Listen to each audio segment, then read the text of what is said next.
Quick question. What bothered you today? Maybe someone's comment.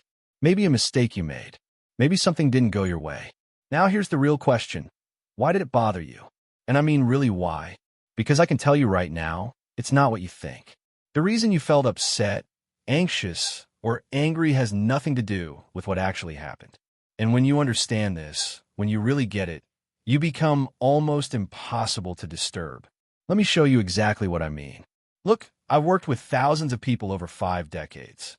Anxious people, depressed people, angry people, smart, successful people who somehow couldn't stop disturbing themselves. And I discovered something that most therapists won't tell you. You're doing this to yourself. Not because you're broken, not because of your childhood, but because nobody ever taught you how thinking actually works.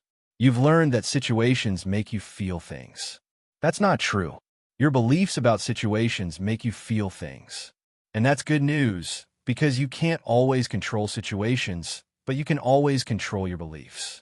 By the end of this video, you'll know exactly how you create your own emotional disturbances. You'll understand the ABC model that explains every upset feeling you've ever had. And you'll have practical tools to take your power back immediately. Not positive thinking, not affirmations. Real, practical psychology that works. Let's get into it. So here's the thing that changed everything for me and for the thousands of people I worked with. It's called the ABC model, and it destroys the biggest myth in psychology. Ready? Events don't cause your emotions. Your beliefs about events cause your emotions. Let me say that again because it's important. The thing that happened didn't make you feel anything. What you told yourself about the thing that happened made you feel something. Here's how it works. A stands for activating event. That's what happened. Someone cut you off in traffic. Your boss gave you a look. Your friend canceled plans. That's A. C stands for consequence. That's your emotional reaction. You felt rage. You felt anxious. You felt hurt. That's C. Now, most people think it causes C. The event causes the emotion. Person cuts me off, therefore I'm angry. Makes sense, right? Wrong. Dead wrong. Between A and C is B. B stands for belief. And B is what actually causes C. Let me show you with a traffic example. Someone cuts you off in traffic. That's A. Now, if you believe they shouldn't have done that, that's terrible. They're an idiot. What happens? You feel rage. You're fuming for 20 minutes. Your blood pressure goes up. You're yelling in your car. That's C. But here's the thing. A different person get cut off by the same driver. Same event. Exact same A. But they believe, well, that happened. People drive badly sometimes. Oh well. What do they feel? Mild annoyance for about 10 seconds, then they move on. Same event. 2 completely different emotional reactions. If A caused C, everyone in the same situation would feel the same way. But they don't. So people get enraged. So people barely notice. The difference? The B. The belief. What you're telling yourself about what happened. That's what's in charge, not the event itself. And this is good news. This is really good news. Because you can't always control what happens to you. You can't control if someone cuts you off. You can't control if your boss is in a bad mood. You can't control if it rains on your picnic. But you can control your beliefs. You can control what you tell yourself about these things. That's where your power is. Not in controlling the world, but in controlling your interpretation of the world. Now, you might be thinking, okay, Albert, I get it. My beliefs matter. But what specifically am I believing that's causing all this trouble? Great question. There are 3 specific types of irrational beliefs that cause almost all emotional disturbance. I call them the 3 major musts. And I also call the whole process masturbation because you're masturbating all over yourself with these demands. Yeah, it's a silly word, but it's accurate. Here's the first must. I must do well and win approval from others, or else I'm no good. This is the belief that gives your power to your performance and to other people's opinions of you. When you believe this, every time you make a mistake or someone disapproves of you, you feel like garbage. You feel anxious before presentations. You feel depressed after failures. You feel shame when criticized. Why? Because you're demanding that you must do well. You're demanding that people must approve of you. And when reality doesn't match your demand, you fall apart. Let me tell you about a client I had. Successful executive. Smart guy. But he'd have a panic attack before every presentation. Why? Because he believed, I must do well. If I mess up, that proves I'm worthless. So every presentation wasn't just a presentation. It was a test of his entire worth as a human being. No wonder he was anxious. He'd given his power completely to the outcome of a 15-minute talk. I asked him, where's the evidence that you must do well? Who wrote that law? He couldn't answer. Because there is no such law. He'd prefer to do well. Sure, we all would. But he doesn't need to. He doesn't have to. And when he fails, which he will sometimes because he's human, it doesn't make him worthless. It makes him a human who failed at something. We worked on changing that belief. From, I must do well, or I'm worthless, to I'd prefer to do well. But if I don't, I can still accept myself as a fallible human being. Same presentations. Different belief. Result? His anxiety dropped by about 70%. He still felt some concern before presenting, which is normal and even helpful. But he wasn't having panic attacks anymore. Why? Because he took his power back from the demand. Here's the second must. Others must treat me fairly and kindly, or else they're horrible and I can't stand it. This belief gives your power to other people's behavior. When you believe this, you get angry constantly. Someone's rude to you at the store. You're fuming for hours. A friend doesn't text back quickly. You're resentful. Your partner doesn't do things your way. You're enraged. Why? Because you're demanding that people must treat you well. And when they don't, you make yourself miserable. I had a client who came in furious.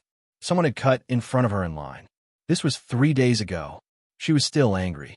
She kept saying they shouldn't have done that. People should respect others. They had no right. And I said, who told you people should respect others? I mean, it would be nice if they did. I prefer they did. But where's the law that says they must? She looked at me like I was crazy. It's common decency, she said. And I said, yes, and people violate common decency all the time. That's reality. You could demand they shouldn't, but your demand doesn't change reality. It just makes you miserable. Here's the truth. People don't have to treat you well. They don't have to be kind. They don't have to be fair. It would be lovely if they were. But they don't have to be. And when you demand that they must be, you're giving them total power over your emotions. Every time someone acts badly, which is going to happen because humans act badly sometimes, you disturb yourself. You can prefer that people treat you well. You can work towards getting treated better. You can even leave situations where you're treated poorly. But you don't have to demand it. And when you stop demanding it, other people's bad behavior stops having power over you. Here's the third must. Conditions must be the way I want them to be. Life must be easy and convenient, or else it's awful and I can't stand it. This belief gives your power to circumstances. Traffic, weather, the economy, technology not working. When you believe this, you have low frustration tolerance. You can't handle inconvenience. Everything becomes a crisis. You're stuck in traffic and you're pounding the steering wheel. This shouldn't be happening. I have places to be. Your computer crashes and you're ready to throw it out the window. This must work. I can't deal with this. But here's reality. Traffic happens. Weather doesn't care about your plans. Technology breaks. The universe is not arranged for your personal convenience. And when you demand that it must be, you're fighting a battle you literally cannot win. You're trying to control things that are completely outside your control, and then getting upset when you fail at controlling them. It's insane when you think about it. I remember working with someone who was furious because it rained on their picnic. I mean, genuinely upset for days. And I said, did you expect the weather to check with you first? Did you think the clouds would say, oh wait, they have a picnic planned, we'd better not rain? They laughed a little, because when you say it out loud, it sounds ridiculous. But that's what we do. We demand that reality conform to our preferences.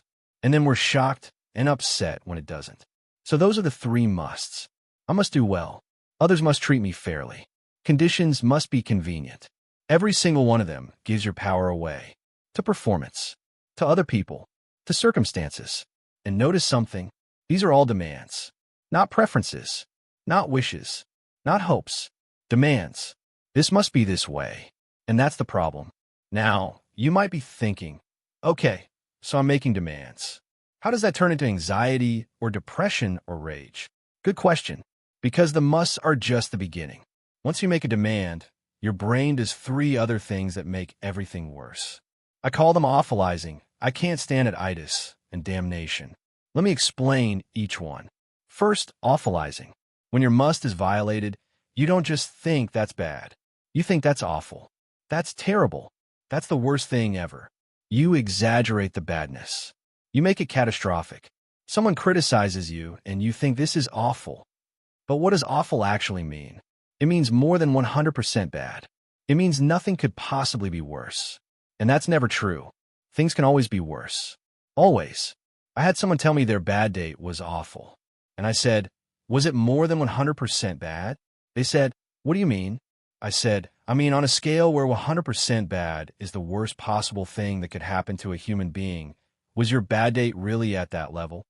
They thought about it. Well, no. So it was bad. It was disappointing. It wasn't what you wanted, but it wasn't awful. And that distinction matters. Because when you accurately rate how bad something is, your emotional reaction matches reality. A bad date is about 30% bad, not 100%. And you can handle 30% bad a lot easier than you can handle the worst thing ever. Second, I can't stand it itis. This is also called low frustration tolerance. When something uncomfortable happens, you tell yourself, I can't stand this. I can't handle this. This is unbearable. But here's the thing. You're standing it. Right now, as you're saying you can't stand it, you're literally standing it. You might not like standing it. It might be uncomfortable, but you're doing it. You're alive. You're surviving it. So clearly you can stand it. This belief makes discomfort seem unbearable when it's not. And then you avoid things. You give up. You make impulsive decisions to escape the discomfort.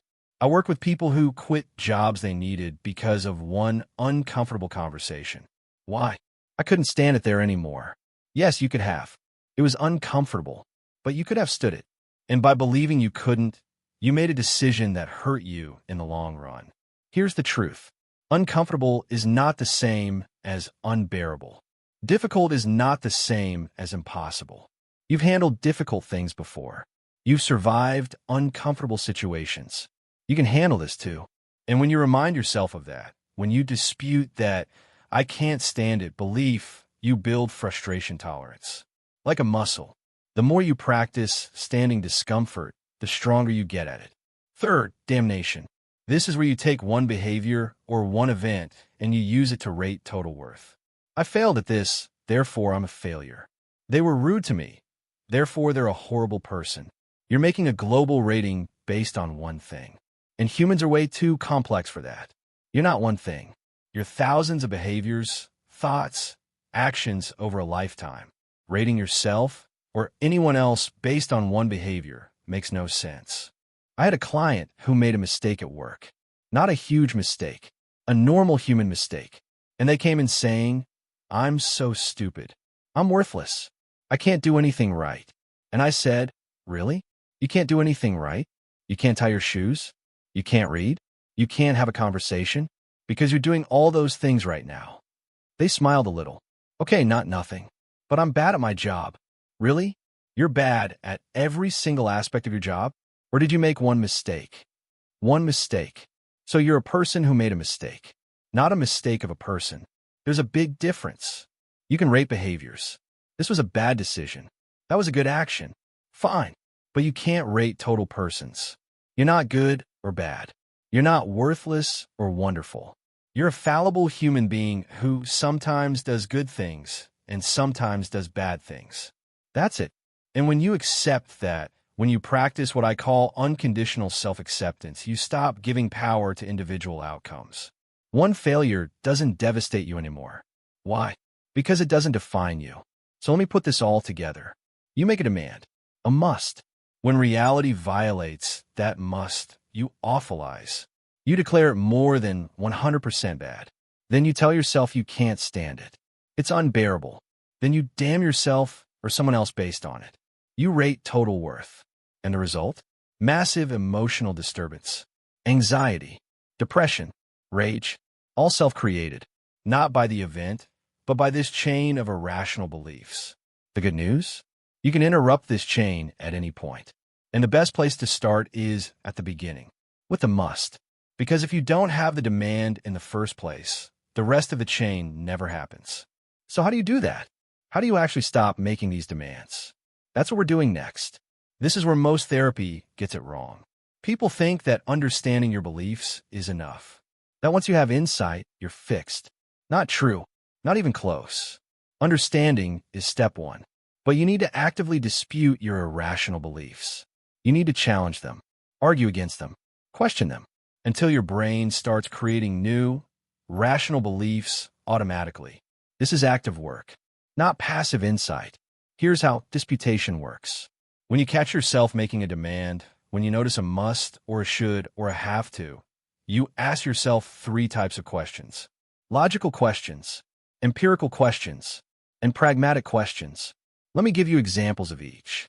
Logical questions ask, does this belief make sense? Is it logical? So when you catch yourself thinking, my boss must treat me fairly, you ask, is there a logical reason why my boss must treat me fairly? Is there a law of nature that says bosses must be fair? And the answer is no. Your boss doesn't have to be fair. You prefer your boss to be fair, but there's no logical reason they must be. Their behavior is their choice, not a requirement of the universe. Empirical questions ask, is there evidence for this belief? Where's the proof?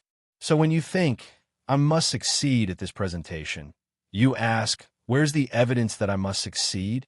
Show me the data. Show me the law. And there isn't any. Lots of people fail at presentations and survive. The universe doesn't require you to succeed. You want to succeed, but you don't have to. There's no evidence supporting that must. Pragmatic questions ask, is this belief helping me or hurting me? What's the result of believing this? So when you think, I can't stand feeling anxious, you ask, is believing I can't stand anxiety helping me? What does this belief make me do? And you realize it makes you avoid situations. It makes you give up. It makes you more anxious, not less. So it's hurting you. It's not a useful belief. Even if it feels true, it's not helping. Use all three types of disputes. Hit the irrational belief from multiple angles. Let me give you a complete example. Say you're upset because a friend canceled plans. You're feeling hurt and angry. First, identify the ABC. The A is the friend canceled. The C is you feel hurt and angry. What's the B? What are you telling yourself? Maybe they shouldn't have canceled. Good friends don't do that. This proves they don't care about me. Now dispute it. Logically, is there a law that says friends must never cancel plans? No. People cancel plans for all kinds of reasons. It's not fun, but it's not illogical that it happened. Empirically, where's the evidence that this friend must never cancel? Have they never canceled before? Do all good friends never cancel? No. Canceling plans doesn't prove they don't care. It proves they canceled this one time. Pragmatically, is believing they shouldn't cancel helping me? No. It's making me angry and hurt. It's probably going to damage the friendship if I react badly. This belief isn't useful. After you dispute the irrational belief, you create a new effective belief. A rational one. I prefer my friend didn't cancel, but they don't have to always be available. People have their own lives and situations. I'm disappointed, but I can handle disappointment. This doesn't prove anything about whether they care about me. Notice the difference? You're still disappointed. That's a healthy negative emotion. But you're not devastated. You're not angry. You're not questioning the whole friendship. You took your power back. Now here's the part people miss. You can't just dispute a belief once and expect it to stick. You've been practicing irrational thinking for years, maybe decades. Your brain has deep grooves for these thoughts. One dispute doesn't rewire your brain. You need repetition, lots of it. You need to practice disputing your beliefs every single day until rational thinking becomes automatic. Here's what I want you to do. Every evening, identify one thing that upset you during the day. Just one. Write down what happened. That's the A. Write down how you felt. That's the C. Then figure out what you were telling yourself. That's the B. What were you demanding? What was your must? Then dispute it. Ask the logical questions, the empirical questions, the pragmatic questions. Write down a new rational belief. Read out loud. Do this every day for 30 days minimum. I also want you to practice something called rational emotive imagery. Here's how it works. Imagine a situation that typically upsets you. Really picture it. Let yourself feel the disturbed emotion. Feel the anxiety or the anger or the hurt. Feel it fully. Now, while you're feeling it, start disputing your irrational belief. Ask yourself, where's the evidence for your must? Challenge your awfulizing. Remind yourself you can stand it. And watch the emotion change. Not disappear, but change. From rage to annoyance. From anxiety to concern. From depression to sadness. You're training your brain to respond differently. Do this for 10 minutes every day. Pick different situations. Practice disputing in your imagination so when the real situation happens, you're ready. You've already rehearsed. Your brain already knows what to do. This works. I've seen it work thousands of times. But you have to actually do it. Knowledge without practice is useless.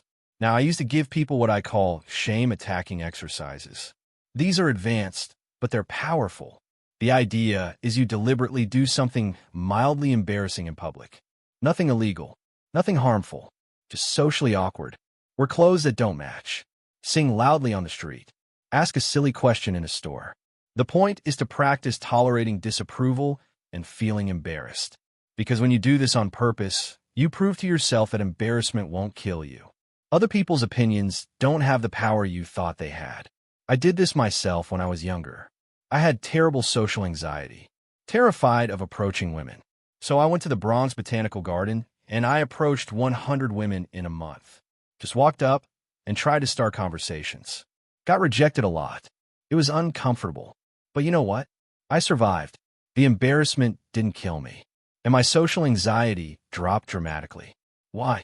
Because I proved to myself that I could stand disapproval. I built frustration tolerance. You don't have to do that exact exercise, but the principle applies. Don't avoid discomfort. Face it. While you're facing it, dispute your beliefs about it. Your brain learns that discomfort is tolerable. Not fun, but tolerable. And that's how you build real confidence. Not by avoiding hard things, but by doing hard things and proving you can handle them. Now let me talk about something that ties all of this together. Something I think is the ultimate form of taking your power back. I call it unconditional self-acceptance. USA, not self-esteem.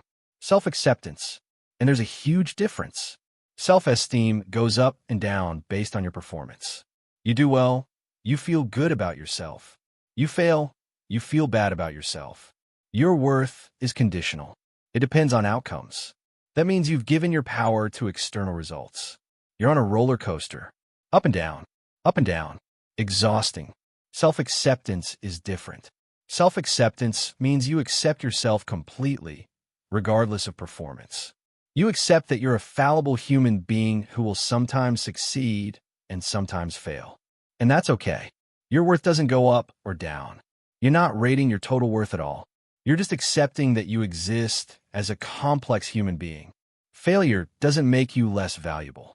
Success doesn't make you more valuable. You just are. This doesn't mean you don't try to improve. You can still work hard. You can still have goals. But you don't damn yourself when you fail. You don't give your worth over to outcomes. You separate your behavior from your being. Bad behavior doesn't make you a bad person. It makes you a person who did something bad. Good behavior doesn't make you a good person. It makes you a person who did something good. You're too complex for a global rating.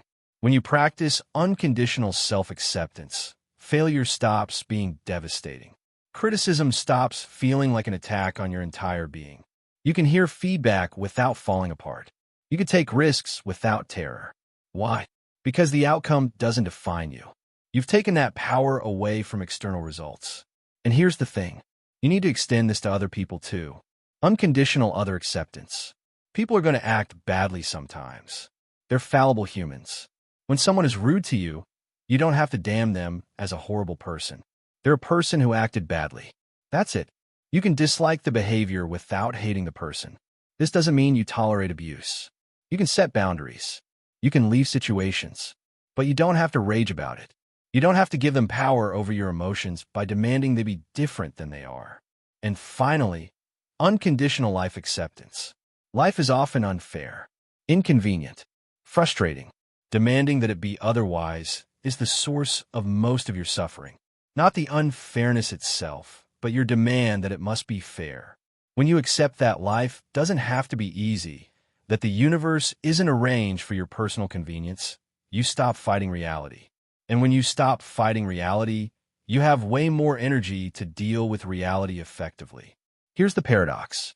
Accepting reality gives you more power to change it. When you're not wasting energy demanding things be different, when you're not disturbing yourself emotionally, you can think clearly. You can make good decisions. You can take effective action. Acceptance doesn't mean giving up. It means accepting what is so you can work with it instead of against it. I learned this myself. I developed diabetes. I had physical limitations as I got older. I couldn't do everything I used to do. Now, I could have spent my time demanding, this shouldn't have happened to me. I should be healthier. Life is unfair. And I'd have been miserable, or I could accept it. This is what happened. I don't like it, but it happened. What can I do with the reality I have? And that acceptance gave me peace. Not happiness about the situation, but peace. I wasn't wasting energy fighting what I couldn't change. You can do the same thing. Whatever you're dealing with, accept it. Not because it's good, not because you're giving up, but because accepting reality is the only sane response to reality. Then, from that place of acceptance, you can decide what to do next. Clearly, effectively, without emotional disturbance clouding your judgment. So let me bring this all together. Because if you stay with me this far, you're ready to actually use this. Here's exactly what you need to remember and what you need to do next. You're not disturbed by events. You're disturbed by your beliefs about events, specifically your demands. When you insist that things must be a certain way, you hand your power to those things. Every time you catch yourself saying should, must, need to, have to, you're giving power away. You learn the three major musts. I must do well. Others must treat me right. Conditions must be easy. You learn the three ways you amplify this.